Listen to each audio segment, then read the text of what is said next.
Okay, today's speaker is Peggy Doty, and we are really excited to learn all about maple syrup. So Peggy, I will go ahead and turn it over to you.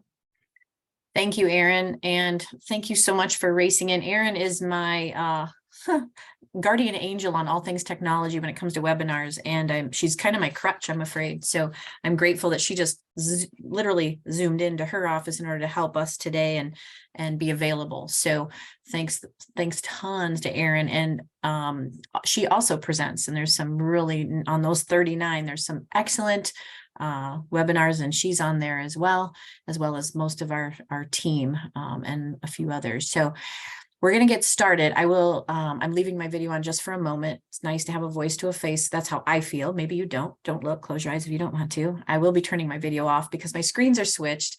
So I'm looking at you, but my notes are there. And sometimes I forget to look at my notes and I get excited, as Erin knows. When she asked me to do something, I said, well, I could do something on maple syrup, but it won't be a whole 45 minutes. Well, I'm sorry, you guys, it might be. I got really excited and kind of went down some rabbit holes and then tried to glean out the parts that made sense or were important. There may be people on this call that already are doing this in their backyard and know more than I do. This is a hobby interest. It's a nature interest. And sometimes in nature, sometimes I don't want to know how things work because it's so magical, and I do a lot with children. So when I teach maple syruping at the nature center I work at the Natural Resource Education Center in Northern DeKalb County, I kind of just get rid of the science and we talk about the magic of the sun, the magic of the trees.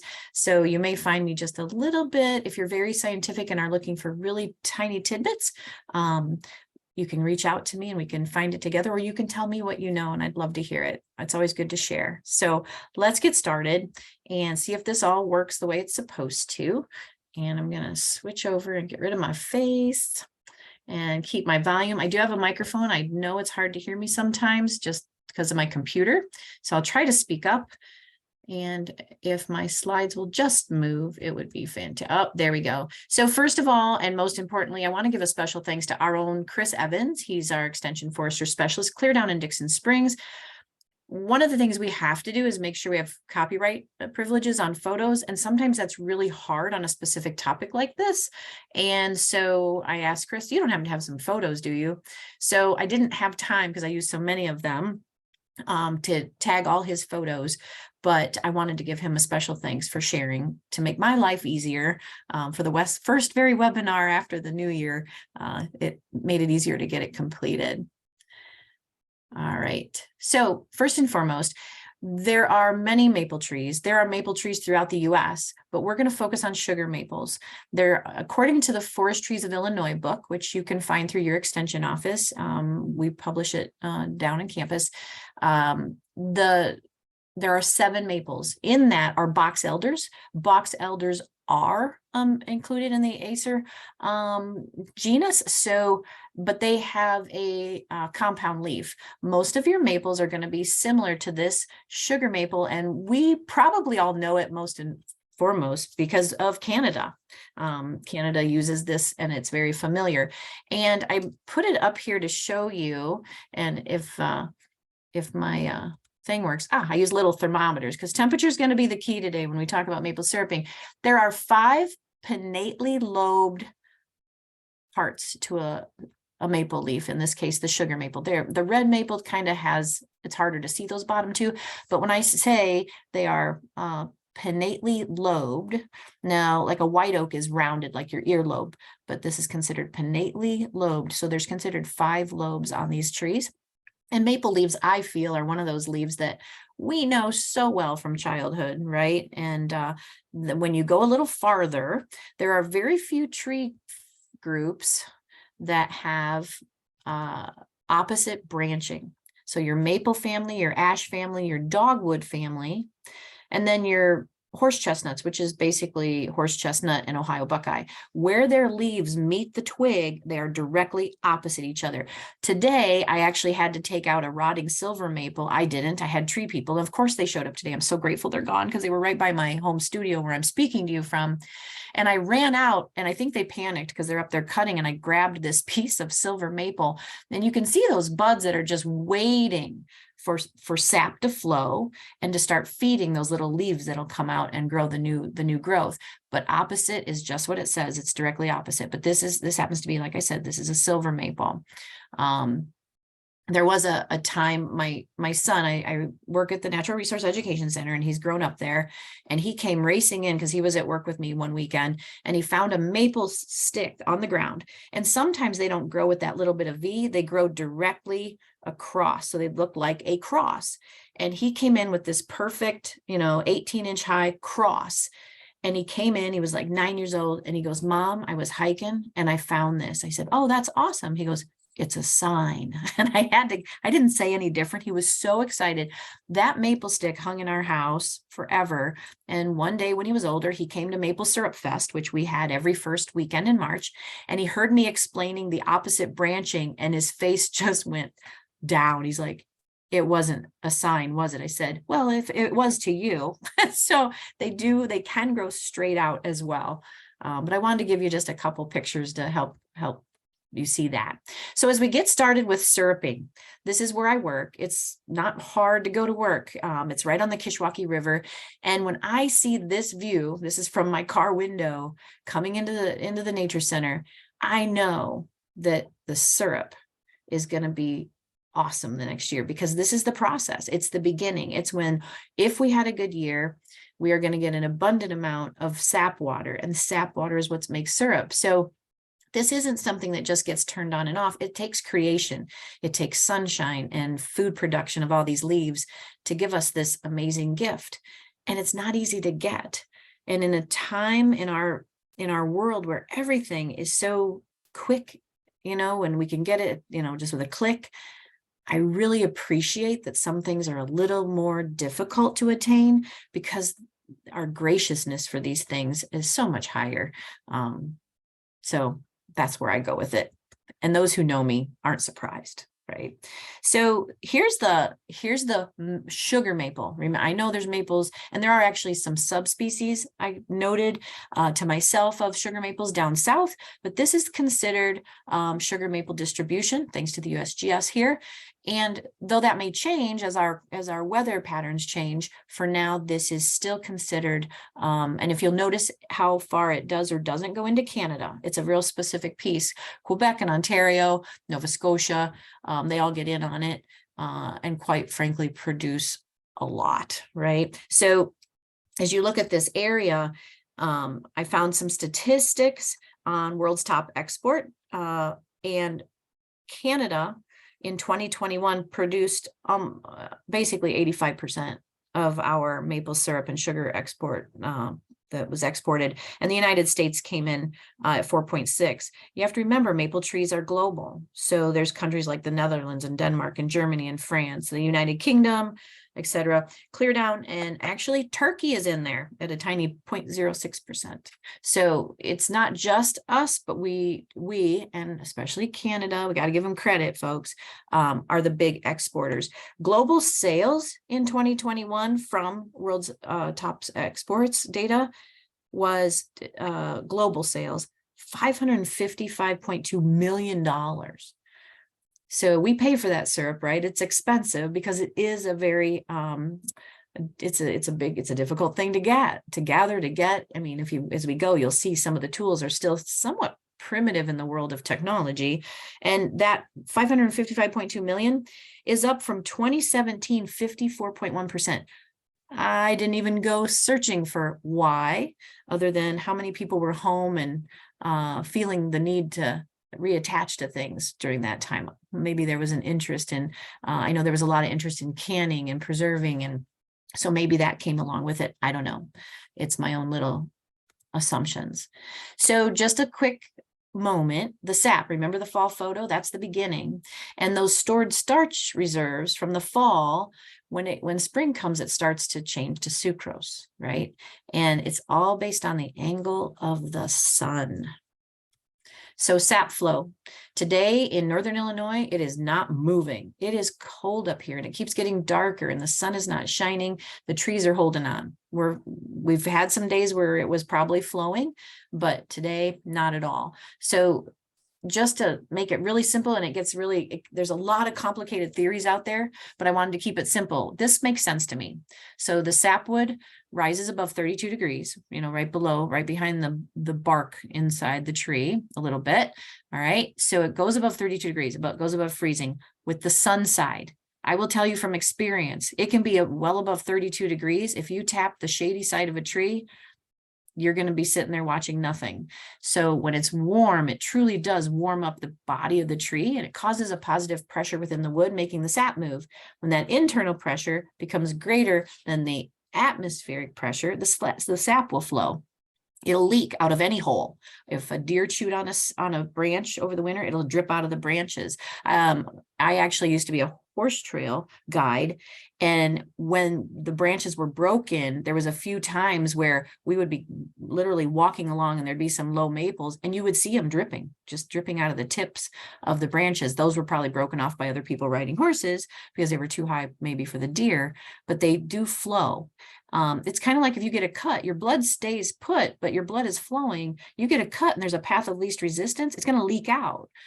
So we tap the holes as a place for that to leak out of the tree. But everything I read said even science can't do more than hypothesize. And I kind of like that because it keeps the magic going. There are people who will demand that you tell them exactly how it works. And sometimes we just can't, right? So maple sugaring. This took, oh my gosh, you guys, it's some of it I can cite, some of it I just conglomerated and because nobody was sure. So the earliest known record, according to Jennifer Herbendow at the Berkshire Eagle, you got to remember we're in the Northeast a lot in this little delve into information. The earliest known record was published in 1557 by a person named Andre Thevet, one of the most widely traveled Frenchmen. And there was other resources that told me that it's possible the French were involved in this in France before we were potentially, from the 16th century. And he describes sweet sap of maple trees in his book. So there's that. We're just going to leave it as written account, but nobody can quite show me where it's written and what it looks like. I had to move on, right? I had to move on. So the exact origins of sugaring are even somewhat unknown because of how early it was, this was going on. And we're going to talk about Native American history here soon. But the history of maple syruping, it's kind of left to speculation. And that's not just me not finding it. I'm seeing people say that in other resources. So who knows? I just love that it's just out there, right? So our little Native American pile here.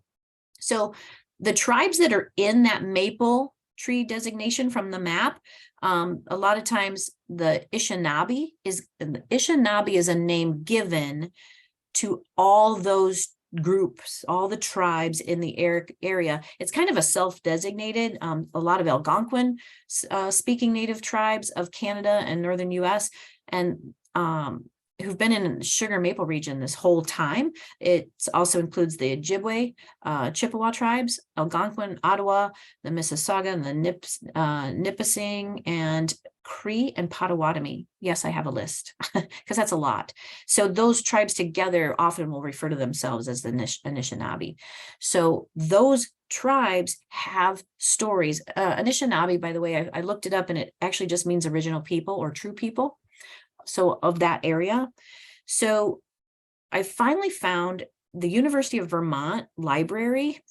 Yeah, I got crazy on this because I wanted to be able to tell you more and have some place to say I found it, because that's what we're supposed to do. And they have these research guides, and I found one on maple. And while there are written accounts, as they say, the maple sugaring in North America dating back to 1557, here's that number again, the exact origins of sugaring are unknown. Without written document, the history is left to speculation. So they're still unsure. However, there's a lot of early myths through these tribes. And in my mind, my thought was, even though the documentation's not available, how would they tell a story if they didn't know something existed? They know it's existed and it was in a tree. It wasn't just sitting out. So I feel like, how do you tell a story about something if you don't know it exists? So I don't feel myth is maybe the right word, but stories, because that is how those cultures pass down history and information. One of the legends, and it's repeated in different ways with different names for a creator, was that the creator had at first made life too easy for his people by filling the maple trees with a thick syrup that flowed year round. One day, Glooskap, that was the name given to this mischievous young man, found a village of his people strangely silent. The cooking fires were dead, weeds had overtaken the gardens. Glooskap discovered the villagers laying in the woods, eyes closed, letting the syrup from the maple trees drip into their mouths. He brought fresh water from the lake using his special power, filled the trees with water until the syrup ran from thin, till it ran thin and fast. He then ordered his people to get up, telling them that the trees were no longer filled with maple syrup, but only a watery sap. He told them they would have to hunt and fish and tend their gardens for sustenance. He promised that the sap would run again, but only during the winter when game is scarce, the lake is frozen, and crops don't grow. And you can find these stories in different a little bit different ways and a little bit different name for the creator throughout some of these tribes, and it comes back over and over. So I feel like there's a history there, right? And we don't necessarily have to have it in pen. History also remains silent on whether Native Americans boiled down the sap to maple sugar. So there's questions about that technique, although a lot of people say, oh yeah, they threw hot rocks in there and boiled it down. It's hard to find that, and people are telling me that. So they still think it might have been some techniques that were introduced by French explorers and missionaries. So keep that going.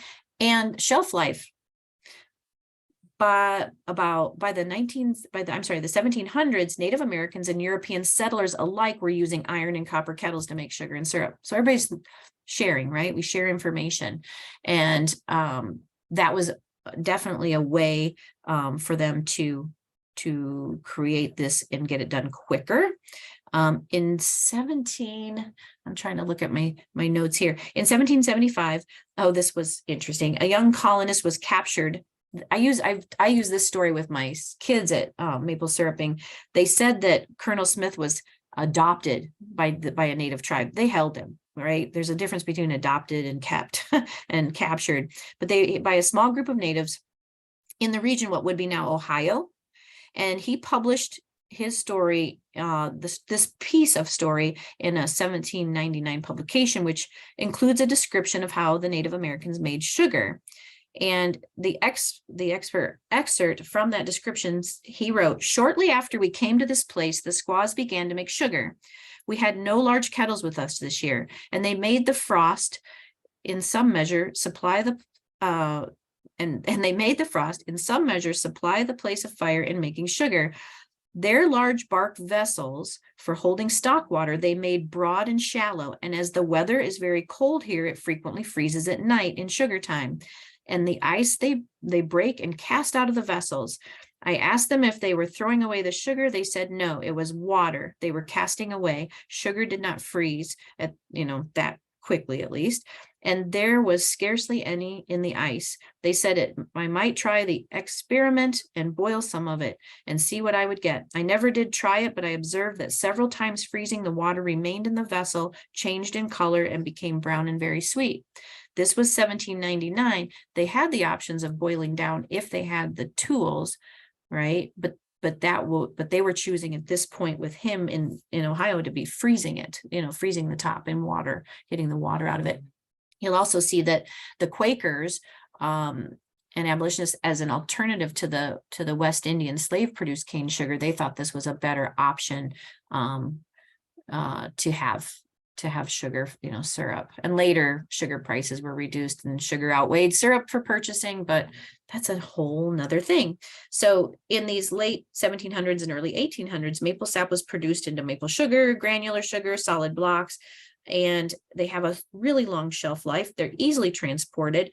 They would barter. This stuff was worth money. So anything with maple syrup, whether they mixed it with bear fat or grains or berries or kept it plain, that gave them a lot of trade options. So bartering amongst the Europeans and the Native Americans to each other and within their own happened in that same region of the map.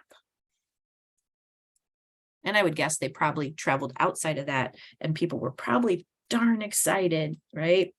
So weird title, right? Milk and pancakes. It wasn't until the Civil War that the maple syrup industry was born, because with the introduction of the tin cans, the invention of metal spouts and evaporator pans, along with the metals, because of this era and the beginning of the Civil War. And so most of the early producers were dairy farmers, hence the milk and pancakes. And they made maple syrup and sugar and they would have had properties, right? Probably forested areas, shade areas, maybe for their cattle. In this case, I'm sorry, their cows, for those of you, my dairy folks. All right. So, and so they'd make that maple syrup and sugar during the off season on the farm for their own use and for extra income. So that was kind of a nice little extra tidbit. And then technology cures. I say cures, right? Technology remained largely the same for the next century until the energy crisis in 1970s. According to some of the things I was reading, it forced the maple syrup producers to change their labor intensive process. Although, folks, it's still very labor intensive, right? It still takes a lot of work. With another surge of technological breakthroughs, there were tubing systems that were perfected, taking the sap directly from the tree to the sugar house. Vacuum pumps were added to the tubing systems. Preheaters were developed to recycle the heat lost in the steam, which is very cool, I think. Good way to capture energy, right? And reverse osmosis filters were designed to take a portion of the water out of the sap before it was boiled. These technology advances still continue today. They're about the highest it gets. There is nothing fancy about this yet, or industrialized in the sense of large capacity beyond, owned farms. Like in Illinois, we have Funk's Grove down in Shirley, Illinois. They still do everything the way they did, and they've added some tubing. They still use buckets and metal. I visited there once with some staff as we were developing our maple syrup event, and I lifted up, we were helping gather these pails and dumping it into tanks. It was the area where you had to walk, of course. And I looked in one, I said, there's a moth in mine. And they said, yep, dump it in, it'll filter out. And I said, so none of the little legs make it through? And they're like, not that we've ever found, we filter it all. But it was kind of interesting to see what was in the bucket other than just the sap. I had never thought about that. But do we want it to go any farther? Do we want it to get, it kind of stresses me enough that they've got vacuum pumps, right? That they can suck it out of the tree before it just hands it to us. So we have to be, and by the way, you cannot get a hold of one of those spiles with a tube and suck it out of the tree. That you don't have that power, and don't ask me how I know that. But the kids like to think that they can, right? So I don't know. I really would like to see this stay what it is. I worry it'll get the Lorax syndrome and start developing to be something scarier, right? Yeah, I just looked up and saw somebody say mice get in the bucket. Too much information. It's kind of like at the winery with grapes, what comes in does not end up in your wine, but it's still a system similar, right? It's the environment at its best. So highlights. So in the highlights, you can see I've just grabbed some things that I thought were interesting. This came out of that University of Vermont research guide, and these were the stopping points. So clear back to 1540, and yet it's hard to find the actual visual. I'm sure they have it hidden in some museum somewhere, right? But 1940 was before our first date that we had at the beginning of the presentation of 1957. That popped up, but that was just a recognition of tree identification. So now somebody sees these trees and has no idea, maybe, or because it's a French explorer, did he know and start to bring over this idea. So the distillation is 1606.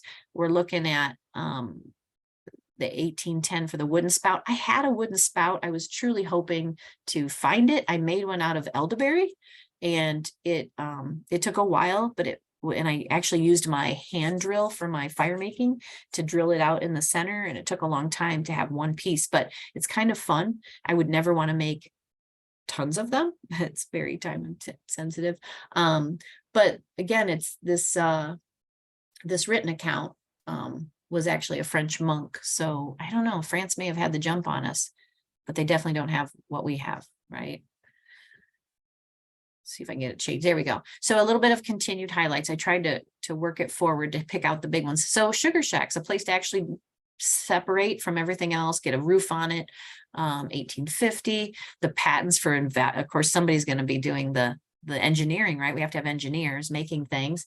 Oh, thanks. I saw that sumac pop up, poke the pith out, and that would, the pith is that middle tender, and what they're sharing is that it's a lot softer and easier to drill out if you wanted to make your own homemade one. So usually I don't have the chat on, and this is why, because I get excited and I get looking over. I'm trying not to look over there. So metal sap collection buckets, not till 1875. So they were probably still using wooden containers, wooden buckets. Vermont Maple Sugar Makers Association, now they're starting to play together, right? They're getting together to try to industrialize. And then that last one I wanted to share, I like this. Pure Food and Drug Act makes any changes to maple syrup with glucose illegal. You can't doctor it up to sell it, which makes me happy because I pay a lot of money if I want to buy maple syrup, and I'd like it to be real maple syrup. Here's a few more dates that I had for the cost of maple sugar. Half the price of cane sugar in 1818, 1880. The notes there said that the cane sugar and maple sugar are approximately the same price. And then cane sugar is cheaper. They took the tax off of it.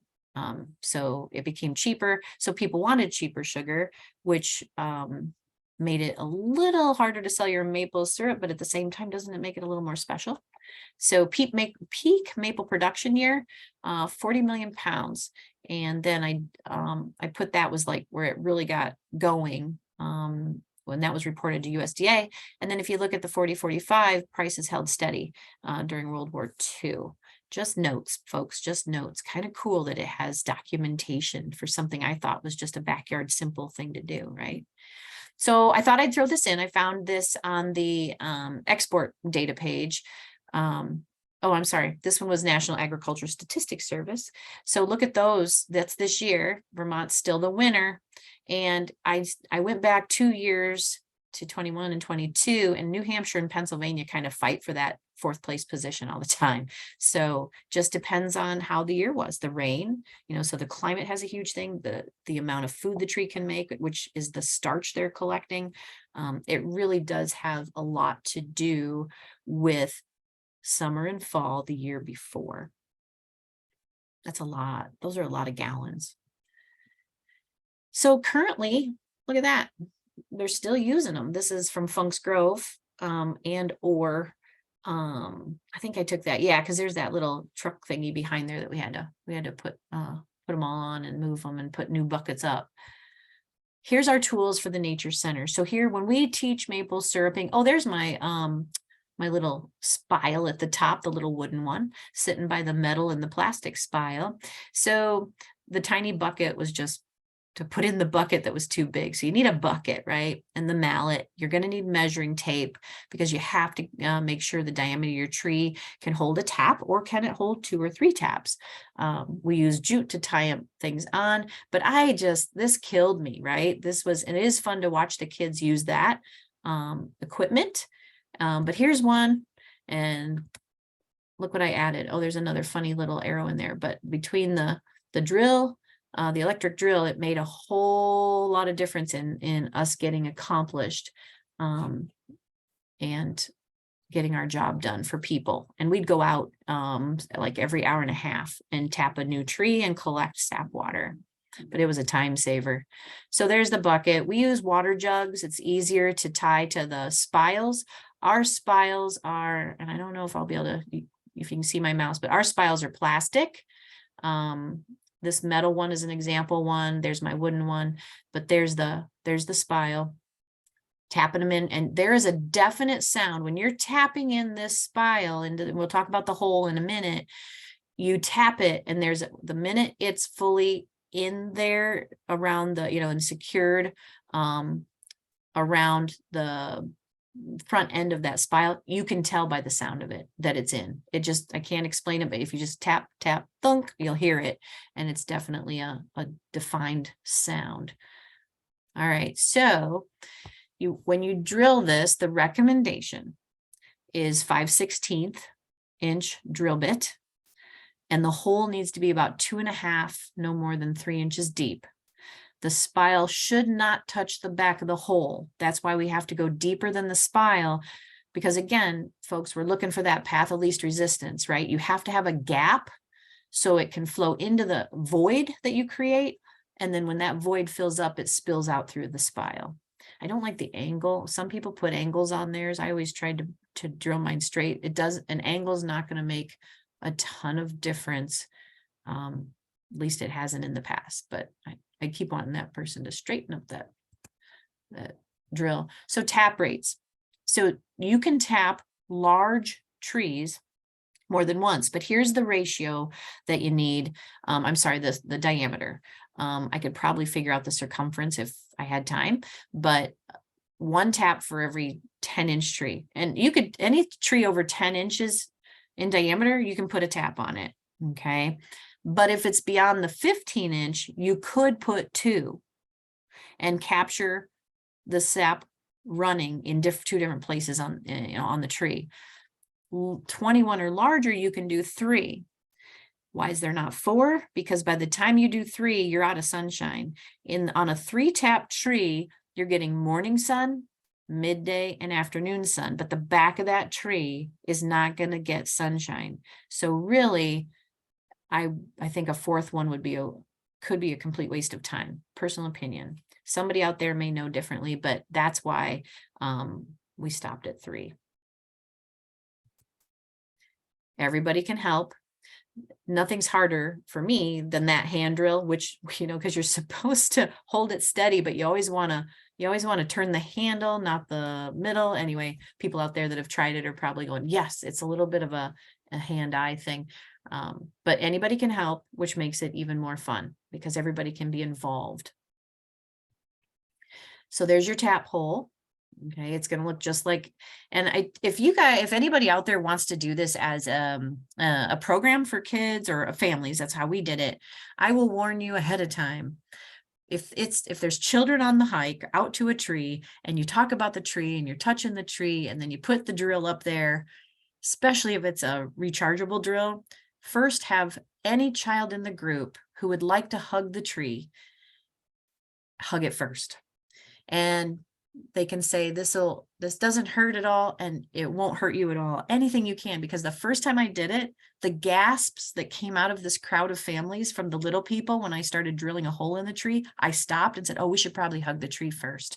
So just FYI, kids are sensitive to that. Some people are too, but it has been confirmed that these don't harm the tree. They don't kill the tree. And some of these trees in the Northeast have been tapped for 75 to 100 years, and they are still doing well.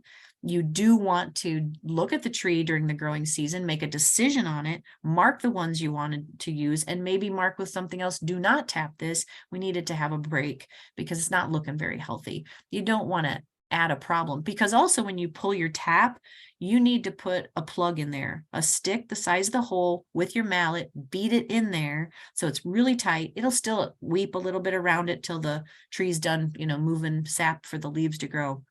But you don't want to leave a hole like that open for insects to get into. But just a little FYI, there's a huge sensitivity when you start pushing holes into trees, and you want to be aware of that. This is a metal spile, pretty much a common day spile. This one, look at the sap building on the tip. It's a little shiny. It's gonna pour in a minute. The anticipation, you guys, is insane. Once you do all this work, that first drip, you're like, or you go out, you drill them and they're not dripping, and the next day is warm. In order to get the sap to flow, you really need the temperatures to go below 32 overnight. And then you need the flow, you want it to stop, but then you want to catch it on its way up and it's on its way down. So then when it gets into the 40s, it's perfect. If it's sunny, it's even better. And if it's sunny and doing that appropriately, really going down, down into the high 20s, anytime, not so cold that it takes forever to warm up, but in anything below freezing. And then it warms up really well into the 40s. your jugs or buckets are going to start filling, and there's nothing more exciting, than that. So there we go. And, that's what a plastic one of Chris's. So that's another type of plastic one that has a drip right on it. There we go. Somebody in the chat was saying, should you peel the bark? I'm sorry, Erin, I keep seeing over there. I don't, I just push it in and figure anything that a lot of times the bark like folds up like an accordion as it's going in. And some people say leave it. I've been told by my forest guys that run the forest preserve, they want me to plug them. So it's all a matter of opinion. And they will seal around that plug. But I do because I was told to. Here's a bucket and the cover method, right? And as we talked about, that keeps the rain out from diluting your sap water even more, but it doesn't keep out other things. And back to the person with a mouse, I would not keep that with sap water. I would have poured it out. I'm sure that's probably what you're thinking as well. So bigger tree, more buckets. Kind of cool. Again, these are from Chris. So they have these collection bags, which I think are pretty awesome. I didn't ask Chris if they were, maybe somebody on the webinar knows. I would hope that you could wash and reuse those. It's questionable, I guess, as far as bacteria and such. And even larger trees, you can do the same thing. You can double bag it. And note the warm side, the fourth side may not work. So those are probably, south is probably in the middle of those two, and you're getting some sun early and some sun late. And if you look between the bags, there's actually where one of the taps used to be. I just saw that for the first time. So, and there's what we do. So we use our taps and we use milk jugs and jute. And right above it, if you notice, the yellow-bellied sapsuckers use this tree by our building. This is our tree for those who can't walk across the bridge to the other side. This is our more of our all abilities tree, and it just pours sap every year. It's insane. And I'll be honest, I didn't even key it out other than a maple. The thing you have to remember is all trees have sap. You may not want to drink it. I know Chris said he's excited. They're going to actually do walnuts this year, but the sugar content, right? So the reason we use sugar maples is because the content of a sugar maple, the sap can be as high as 98% water and 2% sap. Think about like a silver maple might be 99.5, right? It makes good syrup. I did it my own yard. All I have are silver maples for maples out here. And I collected in my own yard, and it just takes you longer to evaporate it. You get less for your quantity. However, it was the best tasting syrup we'd made at the nature center. The reason I tapped my own trees is where we tap over, where I'm at, we tap the lowland on the other side of the river, and we had a flood in February, late February. It was still flooded over there in March, just a raging river. We could see all of our taps with binoculars. They were full and overflowing, but we couldn't get to them because the water was just raging. So I tapped my own trees at home going, well, at least we can explain, because we really didn't do it for a product. We did it for just to show the process.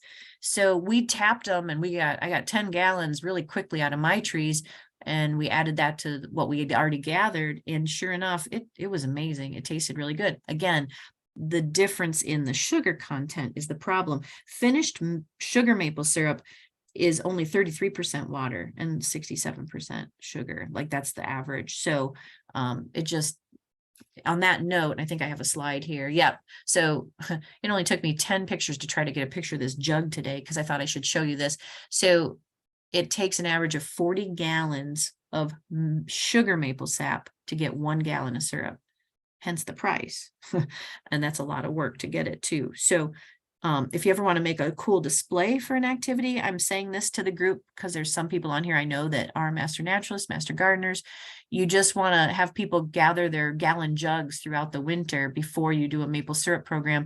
And what I did is I strung 40 gallons between 2 trees, and then I filled one with water and put a little bit of Pepsi or something in it to darken it just to look like syrup. And it was a great visual aid, because 40-to-1 is extreme. That's a lot of, it's just a lot. Takes a lot too. So these pictures are from Chris. So I was just going to show you that, you know, this is high tech, guys, for the maple industry. The tubes are connected. They have tools to connect them. They can tap a tree. Clearly they've marked the trees they want to tap. You connect this tube system. If you have gravity, a slope, always use it. Mother Nature, you've got the sunshine, you've got the gravity here. So as it's coming through those spiles, the path of least resistance, it's going to go down those tubes and head to the sugar shack or to a tank. I love this. Endless possibilities. It only when you run out of tubing or trees, right? Each one of those would be single taps probably, and they're all hooked into the tubing. Totally exciting. I would assume, and we could ask Chris this later, that you would want to use some kind of an air compressor, wash the tubes and blow everything out of those to keep any kind of bacteria from developing later from the sugars, maybe. Just a thought. Sunshine is key. They'll flow like crazy as long as you've got sunshine. You can see the shadows. The sun is low still in the sky. And I wasn't going to use this picture because all I see is a guy with a headband on and earbuds in. So just for fun, I just couldn't stand it anymore. It was just too cute. So this is one of Chris's pictures, and I just think it looks like a guy with his earbuds. So I threw it in there just for fun and to wake you up. So serious syrup collectors that are going to get a lot, look at this little system. This is awesome. So all those tubes we were looking at could eventually end up in a tank like this. It's strapped so it doesn't tip over, and it just does its job. You don't have to go out. At the Nature Center, we go out and collect and pour it into 5-gallon jugs from the water company here in town. The problem is a jug of water is 7 pounds, and then you overfill a 5-gallon jug to almost 5 gallons, and you have to carry that. It was a bad idea. So we started just bringing back the 1 gallons across the river. It was a lot of work.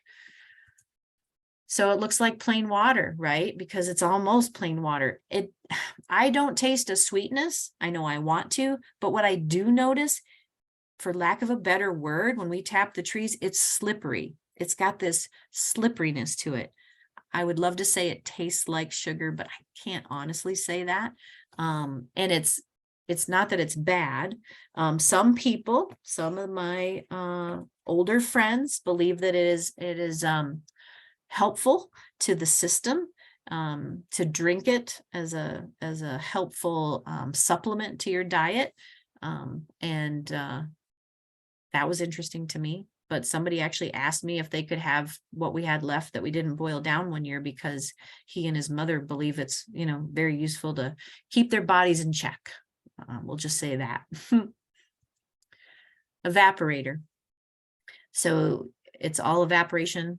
It's all concentration through evaporation. This is Chris's picture, and they have a little evaporator going, and they have a wood burning evaporator. People have propane. I did bring home some leftover sap water from our event one time. We had more than enough, and I decided I was going to boil it down on my grill. I pulled the grill out of the back garage, and I was like, I had the steam going like this. I was stirring it occasionally. I'd go in and out, checking. I had the lid up, I had plenty of propane left from summer and fall the last year.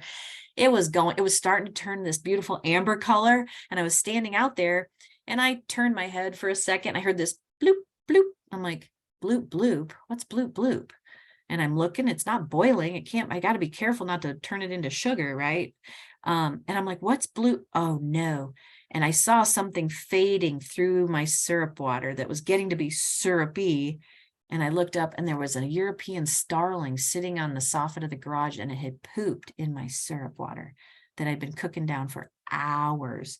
I was so disappointed. I can't even tell you.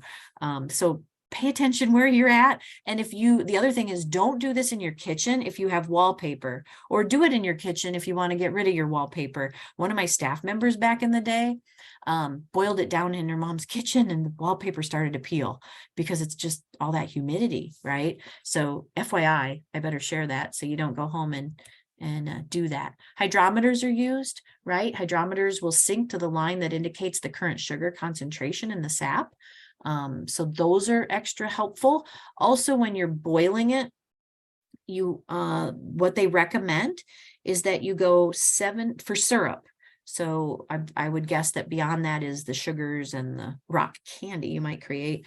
So the boiling point of water is 212 degrees Fahrenheit. They say to go 7.5 degrees higher to make syrup, and that would be at 219.5 degrees.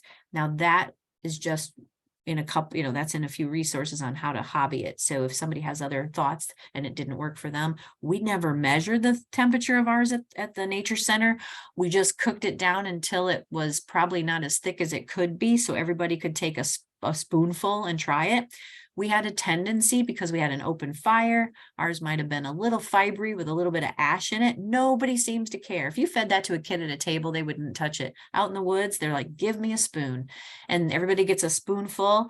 And the kids always said it tasted like slightly burnt marshmallows over an open fire. And I don't think that's so horrible, considering we weren't going for product. So just keep that in mind, that there is a point where you have to, if you're going to do it, and you really want it to be successful, you need to pay attention to the sugar content and the boiling. Filtering would help get rid of all the char that we had in ours. I would have to ask Chris about this, because we did try to filter some of ours, but because it was already at the syrup level, you must have to do it maybe part way. I don't know, but it sure didn't work for us. But filtering it, especially if you're outdoors in an open fire, you could do, you would want to filter it or not. I don't know. Do we have to, or is it just for sale? Right. But I know they bottle theirs down at Dixon Springs. So that's probably part of it. And I know Chris does it at home as well. So this might've been his home efforts. I threw this in. So I found this from, as you can see, the title, the USDA nutrient database and Canadian nutrient file. Check it out. Just, I'm not going to read all those numbers, but riboflavin, you guys, we can't make, that's where we get, a lot of our nutrients, and manganese. We can't make our bodies, 95% of our daily manganese, our bodies can't make that trace mineral, and we need it. And if we get it, we can also store it. So we don't eat maple syrup every day, I guess, unless you're Buddy the Elf, but so we aren't going to overeat it. But how awesome that there's some value to this beyond just the sweetening. And if you compare it even to honey, which I appreciate on toast, really the maple syrup has a lot to offer us. And I think that's the exciting part of that chart. To me. So I have a reason to spend a little extra money to put it in my oatmeal in the morning. What's interesting to me too is I put the syrup in my oatmeal. I just use long cooked, good old fashioned oatmeal, and I don't taste the maple flavoring when it's in my oatmeal, but it does taste sweet. And it is a light amber. We'll talk about that here next, but it doesn't overpower. This is from Chris, and I wanted to promote, if you live in the southern part of the state, you can go to this website. I didn't put it in the chat. Maybe Aaron, you can drop it in the chat. It's just one of our go.illinois.edu/maple workshop coming up. And it is maple season because our state's really long, right? So Southern Illinois starts tapping in January. I don't start up here until end of February, early March, if I'm lucky. So these are some of their bottles they had produced down at Dixon Springs. So I thought that was really cool. So it's an in-person, it's free, but if you are down in the southern part of the state listening to this, or would like to travel, a lot of those slides, those photos came from there. They do it upright down there. So you could actually see the system there. And I put this bottle picture Chris is in because it's a light amber. So the lighter, the more delicate the flavor, the darker it can be a stronger maple, but it can also be a little bit, to some people, it's a little more bitter, not bitter, but it's a little strong for them. So there is a grade difference, grade A, and I want to say through grade D, but somebody can probably help me out and correct me on that. Oh, look at that. It's in person, and Aaron dropped it in there, and they just started collection of sap yesterday. I know he's hyper excited, and was excited to share these. So I wanted to be sure we shared that's going on down there. And the only picture of mine other than the Funk's Grove was this one. And I put on there, don't forget it's concentration through evaporation. And this is how we had a grate and a big metal pan with a spigot on the end. It was crazy how much wood you have to burn to get this to keep going. You'd want to look at the BTOs of your wood. If you didn't have as much, go with heavy or BTUs. So I used to have a list of high BTUs like oak and things that burn hotter, longer, because it takes a ton of fire. You want volunteers, let me tell you. But I love this picture because it's a lot of effort, a lot of anticipation, and just a way for people to gather and relax and talk about, natural processes and such. So I just wanted to share that picture because it continues to be one of my absolute favorites. And that's the end of mine, but I do have one slide to share because I want to be sure. I did not do a survey because I'm horrible at getting those done, and especially at the beginning of the year when I just got back to work. However, if you have beyond today's questions, you can always reach out and tell me what you know and share your knowledge, because I love it when people have things to share. None of us know everything. So my final slide would be getting excited or not for next month's Everyday Environment with Dwayne Friend. He'll be doing tornado trends because that gets on everybody's mind. And we want to make sure that that's available. And if you watch your chat, oh, thank you for the 4 grades of syrup. Awesome. There are 4 grades, and that link is there. You can sign up for Tornado Trends and get the skinny on what's really happening. Or are we more conscious of what's going on with weather? Dwayne will share all of his knowledge with you there. And that's all I have. And I know you're probably grateful. And as I said, yep, I was wrong. It wasn't short because it got too exciting. Thank you so much, Peggy, for sharing all of that wonderful information with us. We do have some time for questions if anyone wants to pop those into the chat box. Peggy did a great job of answering the questions as we went today, so I don't have any that are hanging out right now. So we do have time. If anyone has any questions, we'll hang out for a few minutes. Exciting.